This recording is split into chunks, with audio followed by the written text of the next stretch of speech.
यह कथा भगवान श्री कृष्ण और राधा जी के अद्वितीय प्रेम और भावना की गहराई को दर्शाती है। वृंदावन की भूमि पर राधा कृष्ण की प्रेम लीला सभी को मोहित करती है और उनकी हर एक बात में एक गहरा संदेश छिपा होता है। एक दिन की बात है। श्री कृष्ण और राधा इमली के एक घने पेड़ के नीचे बैठे थे। वृंदावन का वातावरण बड़ा ही सुखद और शांत था। ठंडी हवा चल रही थी और पक्षियों की मधुर चहचहाहट हो रही थी। श्री कृष्ण अपनी बांसुरी की मधुर धुन बजा रहे थे और राधा मंत्रमुग्ध होकर उनकी ओर देख रही थी। बातों बातों में राधा ने कृष्ण से एक निवेदन किया। उन्होंने कहा, हे कृष्ण, तुम्हारा रंग तो श्याम है और मेरा रंग गोरा। यदि हमारा रंग एक जैसा हो जाता तो कितना अच्छा होता। हम दोनों को कोई अलग ना कर पाता। कृष्ण ने मुस्कुराते हुए कहा, राधे, मेरा रंग श्याम तो तुमसे ही सुशोभित है। तुम्हारे प्रेम के कारण ही यह इतना आकर्षक है। परंतु यदि तुम चाहो तो मैं तुम्हारी यह इच्छा भी पूरी कर सकता हूं। यह कहकर श्री कृष्ण ने पास पड़ी इमली का रस लिया और उसे पी लिया। जैसे ही उन्होंने इमली का खट्टा रस पिया, उनका रंग और गहरा हो गया।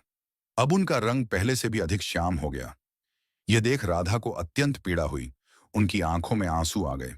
राधा ने इमली के पेड़ की ओर देखा और कहा, तुम्हारे खट्टे फल ने मेरे प्रियतम का रंग और गहरा कर दिया। तुम्हारे कारण मुझे यह दुख सहना पड़ा। मैं तुम्हें श्राप देती हूं कि तुम्हारे फल सदा खट्टे रहेंगे। कोई भी तुम्हारे फलों का आनंद नहीं ले सकेगा। इस प्रकार राधा जी ने इमली के पेड़ को श्राप दिया। लेकिन इस घटना के पीछे राधा के मन की गहरी भावना थी।